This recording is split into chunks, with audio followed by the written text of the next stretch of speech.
மண்டலமே அதிர்ற அளவுக்கு ஒரு கூட்டத்தை வந்து எங்க அமைச்சர் வந்து பண்ணியிருக்கிறாங்க. வர 2026 சட்டமன்ற தேர்தலில் 35 தொகுதியும் இந்த கூட்டம் மூலமா வெற்றியை உறுதிப்படுத்துவாங்க. காட்டுக்கு ஒரே ராஜா அது சிங்கம் தான். அது மாதிரி மேற்கு மண்டலத்துக்கு ஒரே ராஜா தான், அது எங்க செந்தில் பாலாஜி அண்ணன் தான்.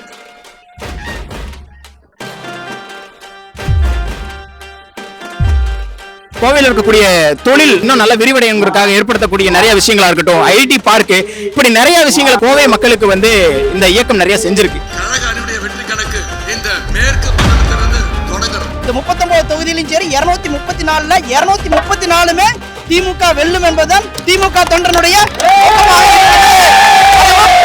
நம்ம பிரச்சாரங்கள் இருக்கட்டும், நலத்திட்டங்களா இருக்கட்டும், நம்முடைய ஆட்சியின் என்னென்ன செயல்கள் நடந்துட்டு இருக்கு, அவர்களுக்கு என்ன தேவையா இருக்கட்டும், வீடு வீடா ஒவ்வொரு பூத்துல உள்ள வீடுகள் தோறும் போய் திண்ணை பிரச்சாரம் மாதிரி செய்து இந்த நலத்திட்டங்களை நாங்கள் கொண்டு போய் சேர்த்துட்டு இருக்கோம். வர சட்டமன்ற தேர்தலில் அதிகப்படியான ஓட்டு வித்தியாசத்தில் ஜெயிக்கிறதுக்கு இளைஞர் அணியை தயார் செய்து வந்துட்டு இருக்காரு. அந்த விதத்துல இந்த கூட்டமும் ஒரு எழுச்சி கூட்டமா அமையும். திமுகங்கிற அந்த இயக்கமே வந்து பாத்தீங்கன்னா இளைஞர்களால் உருவாக்கப்பட்ட ஒரு இயக்கம் தான். 1949 இந்த திமுகவை உருவாக்கும் போது அறிஞர் அண்ணாவுக்கு 45 வயது, தலைவர் கலைஞருக்கு 25 வயது. கட்சியினுடைய கொள்கையை கடைக்கோடியில் இருக்கிற ஒரு பேரூராட்சியிலையும் ஒரு கிளையில் இருக்கிற ஊராட்சியிலையும் இந்த நூக்கன் கார்னர்லையும் கொண்டு போய் சேர்க்கணும் அப்படிங்கிறது தான் இதோட மிகப்பெரிய நோக்கம். இந்த இளைஞர் பட்டாளம் தான் நாளைய தமிழகத்தினுடைய எதிர்காலம். இந்த இளைஞர் பட்டாளம் தான் உண்மையான கொள்கை பிடிப்புடைய இளைஞர் பட்டாளம்.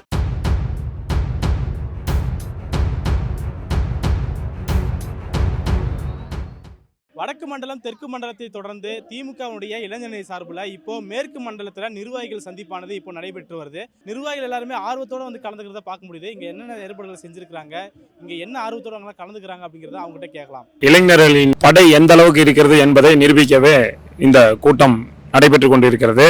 மேற்கு மண்டலமே அதிர்ற அளவுக்கு ஒரு கூட்டத்தை வந்து எங்க அமைச்சர் வந்து பண்ணியிருக்கிறாங்க. வர 2026 சட்டமன்ற தேர்தலில் 35 தொகுதியும் இந்த கூட்டம் மூலமா வெற்றியை உறுதிப்படுத்துவாங்க. நடந்து முடிந்த 2024 பாராளுமன்ற பொதுத் தேர்தலில் நீங்க பாத்தீங்கன்னா தொடர்ந்து அனைத்து தொகுதியிலையும் திராவிட முன்னேற்ற கழகம் கூட்டணி கட்சி வென்றது. அதற்கு அடுத்தபடியாக இந்த 2026 மிச்சமா இங்க இருக்கிற 39 தொகுதியில 39 தொகுதியும் நிச்சயமாக திமுகவும் கூட்டணியும் வென்றெடுக்கும் என்று தலைவர் அவர்கள் சூழ்நிலைத்தார்கள். அதற்கு ஒரு எடுத்துக்காட்டாக நம்முடைய இளந்தலைவர் தலைமையில இன்று இந்த கூட்டம் வந்து அதை வெளிப்படுத்த போகிறது. தொடர்ந்து சட்டமன்ற பொதுத் தேர்தலில் அந்த ரிசல்ட் வரும்போது உங்களுக்கே அது தெரியும். கொங்கு மண்டலம் வந்து அதிமுகவினுடைய கோட்டை இல்லைன்னா சங்கி கோட்டை அப்படிங்கிற ஒரு பேச்சு வந்து அடிபட்டுக்கிட்டே இருக்கு.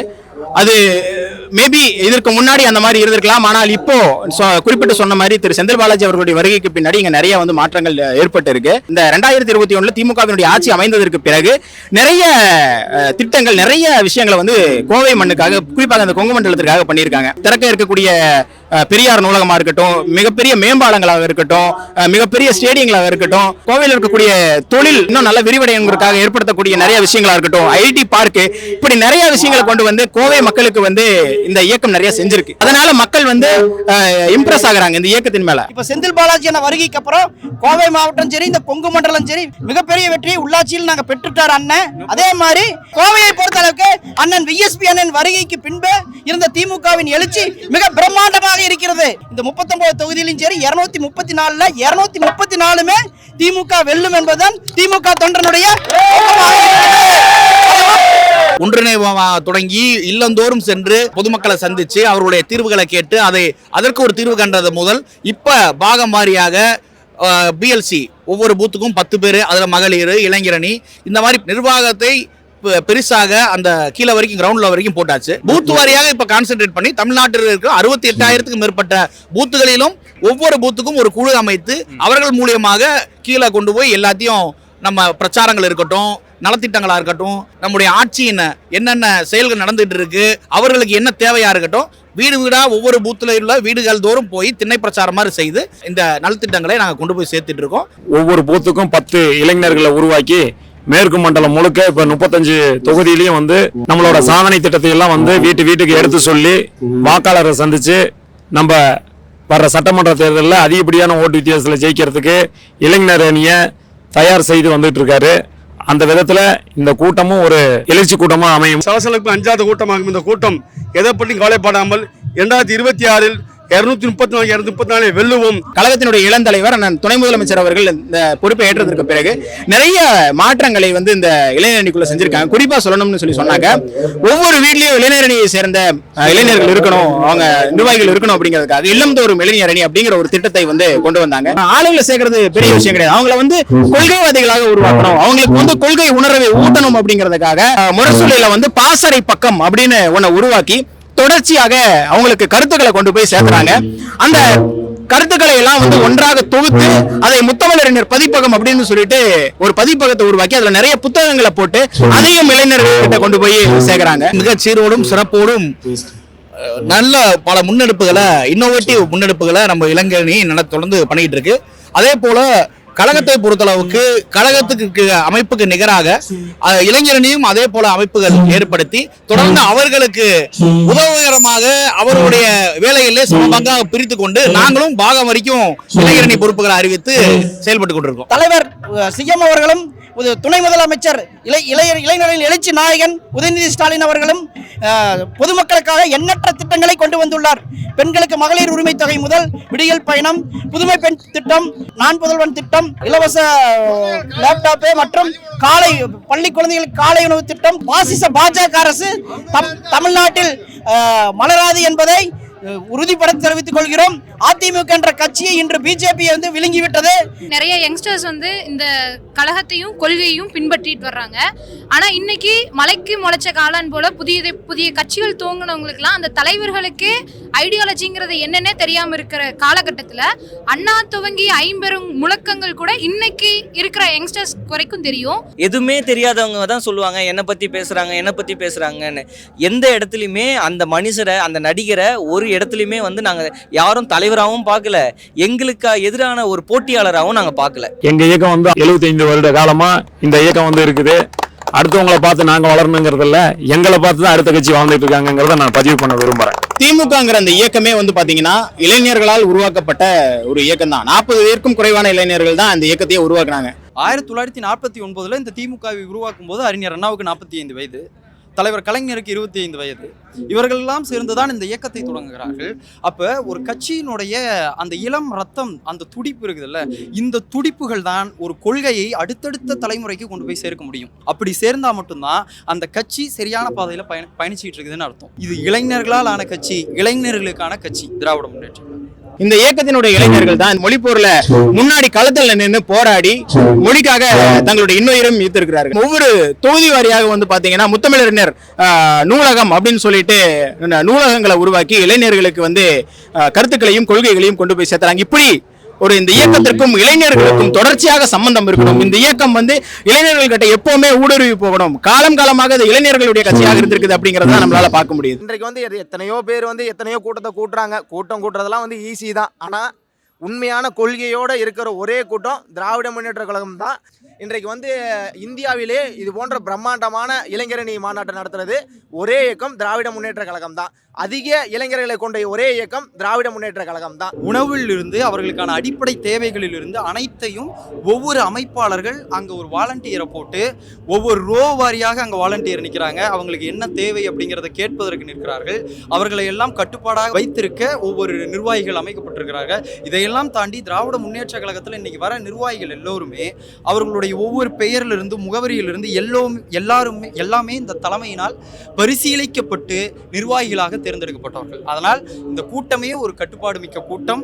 வர்றவர்களை பாதுகாப்பா கூட்டு வர்றதுக்கு அதுக்கு தனியா ஒரு நிர்வாகத்தை போட்டு இளைஞர்கள் அனைவரையும் அழைத்துட்டு வந்து அனைவருக்கும் இங்க வந்து உணவு வசதி ஏற்பாடு பண்ணி கொடுத்து ஸ்நாக்ஸ் எல்லாமே அனைத்தும் ரெடி பண்ணி கொடுத்து என்னென்ன அனைத்து வசதிகளையும் ரெடி பண்ணி தரணுமோ அதை அனைத்தும் ரெடி பண்ணி கொடுத்துருக்காரு எங்க அமைச்சர் செந்தில் பாலாஜி அண்ணன். எங்க பசங்க எல்லாருமே ஒற்றுமையா சேர்ந்து வந்திருக்கிறோம். எப்படி வரணும், எப்படி எல்லாம் இருக்கணும், எப்படி எச்சரிக்கையா இருக்கணும்னு சொல்லி பாதுகாப்புகளை கொடுத்து நேரில் வந்து எல்லாத்தையும் சொன்னாங்க. நேர்லயே வந்து சொல்லி பாதுகாப்பா எங்களுக்கு தனியாக பஸ் அரேஞ்ச் பண்ணியிருந்தாங்க. நாங்க பசங்களா சேர்ந்து வந்திருக்கிறோம். சாப்பாடு தண்ணி எல்லாமே கொடுத்துருக்காங்க. செந்தில் பாலாஜி அண்ணன் அவர்கள் இந்த நிகழ்ச்சியை எப்படி ஒருங்கிணைச்சாங்க அப்படின்னு பார்த்தீங்கன்னா கிட்டத்தட்ட 1 லட்சம் பேரை வந்து அகாமடேட் பண்ணி ஆகணும். எல்லாருக்குமே சேர்ஸ் கொடுத்தாங்கணும். அதுவும் ரொம்ப கம்மியான நேரத்தில் சேர்ஸ் அகாமடேட் பண்ணணும். எல்லாருக்குமே ரெஃப்ரெஷ்மெண்ட் பேக் ஒன்று கொடுத்துடணும். மற்ற கட்சிகளுடைய நிகழ்வுகள் எதுலையுமே வந்து அடிப்படை வசதிகள் கூட இருக்காது. கழிவுநீர் தொட்டியில் இருக்கிற தண்ணியை குடிச்சிருப்பாங்க. ஆனால் இங்கே பார்த்தீங்கன்னா வாட்டர் பாட்டிலில் டீஹைட்ரேட் ஆகக்கூடாது, வர தொண்டர்கள் டீஹைட்ரேட் ஆகக்கூடாது, அவங்களுக்கு ஸ்நாக்ஸ் போயிடணும். பஸ் அவங்க எங்கேருந்து வராங்களோ அரேஞ்ச்மெண்ட்ஸ், பார்க்கிங் அரேஞ்ச்மெண்ட்ஸ் மட்டுமே கிட்டத்தட்ட 75 ஏக்கர் மேலே வந்து பார்க்கிங் அரேஞ்ச்மெண்ட்ஸ்க்கு மட்டுமே வந்து ரெடி பண்ணியிருக்காரு. இது மட்டும் இல்லாமல் அலாட்மெண்ட்ஸ்னு இருக்கும்ல, இந்த மாவட்டத்திலேருந்து வரவன் இங்கே தான் இருக்கணும் அப்படின்ட்டு ஒவ்வொரு மாவட்டத்துக்கும் ஒவ்வொரு அலாட்மெண்ட்ஸ் பண்ணியிருக்காங்க. வர்றவங்க எப்படி உள்ளே வராங்களோ அதே மாதிரி வெளியே போகிறதுக்கான எல்லா வசதியுமே இருக்குது. காட்டுக்கு ஒரே ராஜா தான், அது மாதிரி மேற்கு மண்டலத்துக்கு ஒரே ராஜா தான், அது எங்க செந்தில் பாலாஜி அண்ணன் தான். செந்தில் பாலாஜி அண்ணன் அப்படின்னாலே கூட்டம் தான். எளிமையாக எல்லோரோடும் களத்தில் நின்று உழைக்கக்கூடிய ஒரு களப்போராளி அண்ணன் செந்தில் பாலாஜி. உள்ளாட்சி தேர்தலில் எப்படி வந்து 35 தொகுதியில பூந்து விளையாண்டாரோ அதே மாதிரி வர சட்டமன்ற தேர்தலில் பூந்து விளையாண்டு 35 தொகுதியில் 35 தொகுதியும் வெற்றியை குமிப்பாங்க. சீக்கிரட் அடிச்சு வேலையை முடிப்போம். அது சீக்கிரட் என்னங்கிறது களப்பணியில காமிப்பாங்க. உதயநிதி ஸ்டாலின் அவர்கள் வந்து குறிப்பா வந்து அவர் நாடாளுமன்ற தேர்தல் அந்த எய்ம்ஸ் மருத்துவமனை அந்த செங்கல் எடுத்து பேசின விஷயமெல்லாம் வந்து பயங்கரமான வைரலாகி இயக்கத்திலேயே வந்து சொல்ல ஆரம்பிச்சாங்க, இவரை கூப்பிட்டு வந்து பேச வைங்கன்னு சொல்லி சொன்னாங்க. அந்த அளவுக்கு வந்து இயக்கத்துக்கு இவர் ஒரு மிகப்பெரிய இன்ஃப்ளூயன்சரா மாறினார். அதனால இந்த இயக்கம் அவரை பயன்படுத்தி கொண்டது. அவர் பேசுற விஷயம் வந்து ரொம்ப பிடிச்சு போய் மக்கள் வந்து அவர் பின்னாடி அணி திரள்றாங்க. திராவிட முன்னேற்ற கழகத்தினுடைய இளைஞரணி பல்வேறு முன்னெடுப்பு, அறிவு திருவிழா, அது மட்டும் இல்லாமல் புத்தக கண்காட்சி, இளைஞர்களுக்கு புதுசாக வந்து மன்றங்கள் திறக்கிறோம், தெருக்கள் தோறும் மன்றங்கள் திறக்கிறோம். அண்ணாவோட காலத்தில் மன்றங்கள் இருந்தது எல்லாருக்குமே தெரியும், நடிகர்களுக்கு மன்றம் இருந்தால் தெரியும். ஆனால் புரட்சிகரமான சிந்தனை கொண்டவர்களுக்காக மன்றங்கள் தொடங்குறது நம்ம இளைஞரணியில் மட்டும்தான் நடக்கும். நீங்கள் எந்த கொள்கையும் இல்லாமல் ஒரு அரசாங்கத்தை உருவாக்குனீங்க அப்படின்னா உங்களுக்குன்னு என்ன பாலிசியை நீங்கள் மேக் பண்ண போகிறீங்க? இப்போ கல்விக்கான பாலிசியை நீங்கள் மேக் பண்ணணும் அப்படின்னா கல்விக்கான ஏதாவது ஒரு கொள்கை உங்களுக்கு இருக்கணும். ஒன்று எல்லாருக்கும் கல்வி கொடுக்கணுன்ற கொள்கை இருக்கணும், இல்லைன்னா பசி தீர மாணவர்களை பள்ளிக்கு அழைக்கணுன்ற கொள்கை இருக்கணும், ஊராட்சிகள் கடைக்கோடி ஊராட்சிகளில் இருக்கிற குழந்தைகளையும் பள்ளிக்கூடத்துக்கு கொண்டு வந்து சேர்க்கணும், இப்படின்றதெல்லாம் தான் கொள்கை. அந்த கல்வியும் சமூக நீதியோடு எல்லாருக்குமே கொண்டு போய் சேர்க்கணும் அப்படிங்கிறது தான் கொள்கை. இந்த கொள்கை இல்லாமல் நீங்கள் அரசாங்கத்தினுடைய அந்த ஸ்டேட் பாலிசியை நீங்கள் எப்படி மேக் பண்ணுவீங்க? வாக்கு அரசியலுக்கு இந்த கருத்தியல் ரீதியான கொள்கை ரீதியான விஷயங்கள்லாம் தேவைப்படாது அப்படின்ற ஒரு அடிப்படை புரிதலே தவறான புரிதல். வாக்கு அரசியலுக்கும் கொள்கைக்கும் மிக முக்கிய தொடர்பு இருக்கிறது. ஒரு நல்ல கொள்கையும் சித்தாந்தமும் இருக்கிற ஒரு அரசியல் கட்சியினால் மட்டும்தான், அந்த அரசாங்கத்தினால் மட்டும்தான் எல்லோருமான வளர்ச்சியை தர முடியும். திராவிட முன்னேற்ற கழகத்தினுடைய கொள்கை அப்படின்றது இன்னும் 100 ஆண்டு காலம் இந்த தமிழ்நாட்டை முன்னோக்கி முற்போக்கு சமூகமாக வளர்த்தெடுக்கக்கூடிய கொள்கையாக திராவிட முன்னேற்ற கழகத்தின் கொள்கை இருக்கிறது, திராவிட கொள்கை இருக்கிறது. ஒரு 17,000 பேர் சேர்ந்து ஒரு மிகப்பெரிய ஒரு பேச்சு போட்டியை நடத்தி அதுல இருந்து ஒரு 234 பேரை தேர்வு பண்ணி அவங்கள வந்து தலைமைக்கு வந்து அனுப்புறாங்க. அவங்க இன்னைக்கு தமிழ்நாடு முழுக்க போய் கொள்கைகளை வந்து பிரச்சாரம் செஞ்சுட்டு இருக்காங்க. அண்ணாவுடைய கருத்தியலையும் தந்தை பெரியாருடைய கருத்தியலையும் தலைவர் கலைஞருடைய கருத்தியலையும் அடுத்த தலைமுறைக்கு கொண்டு சேர்க்க திராவிட முன்னேற்ற கழகத்தினுடைய இளைஞரணி தான் இருக்கு. அதை சரியாக புரிந்து இளைஞரணி நிர்வாகிகள் சிறப்பான முறையில் இந்த இளம் பேச்சாளர்கள் அப்படின்ற ஒரு போட்டிகளை நடத்தி அதன் மூலமாக தேர்ந்தெடுக்கப்பட்டு இன்றைக்கு ஒவ்வொரு ஊர்களிலுமே அந்த கருத்தியலை கொண்டு போய் சேர்க்கிறோம். தாவைக்கானே எடுத்துக்கிட்டீங்கன்னா அங்க ஒரு கட்சி தலைவரை பார்க்கறதுக்கு அவங்க நிர்வாகிகளே பல போராட்டங்கள் பண்ணி காரை மறைச்சு கேட் முன்னாடி நின்று அவ்வளவு கஷ்டப்பட்டு இருக்கிற சூழ்நிலையில ஒரு கடைக்கோடி தொண்டரோட மகள் கூட இன்னைக்கு என்னையே எடுத்துட்டீங்கன்னா இளம் பேச்சாளர்னு ஒரு அங்கீகாரம் கொடுத்து இன்னைக்கு மேடையில ஏற்றி அழகா ஒரு அரியாசனை கொடுத்து ஒரு மகுடம் சுற்றி அழகு பார்த்து கொண்டிருக்கின்றது திராவிட முன்னேற்ற கழகம். இவங்க எல்லாருமே வந்து பாத்தீங்கன்னா காலமாக திமுக குடும்பத்திலிருந்து பிறந்து வந்தவங்க தான். அந்த கட்சியினுடைய கொள்கை வாரிசுகளாக நாங்கள் தொடர்ச்சியாக வந்துகிட்டே இருக்கோம். அப்போ எங்களுக்கு இந்த இயக்கத்தின் மீதான பற்று ரொம்ப அதிகமா இருந்துக்கிறதுனால நாங்க தொடர்ச்சி இதிலே பயணிக்கிறோம். வாழையடி வாழையாக தொடர்ந்து கொண்டே இருக்கும். ஏன்னா அது கொள்கை கூட்டம். சனாதன எதிர்ப்புனா என்னன்றத முதல்ல இளைஞர்களுக்கு கொண்டு போய் சேர்க்கணும்னு நாங்கள் எதிர்பார்க்கிறோம். ஒன்றிய அரசு இந்த விதத்திலலாம் உங்களை வஞ்சிக்கிறாங்க, நிதியை கொடுக்க மாட்டாங்க. இப்போ நீங்க ₹1 கொடுத்தீங்கன்னா திருப்பி 27 பைசா தான் கொடுக்குறாங்க.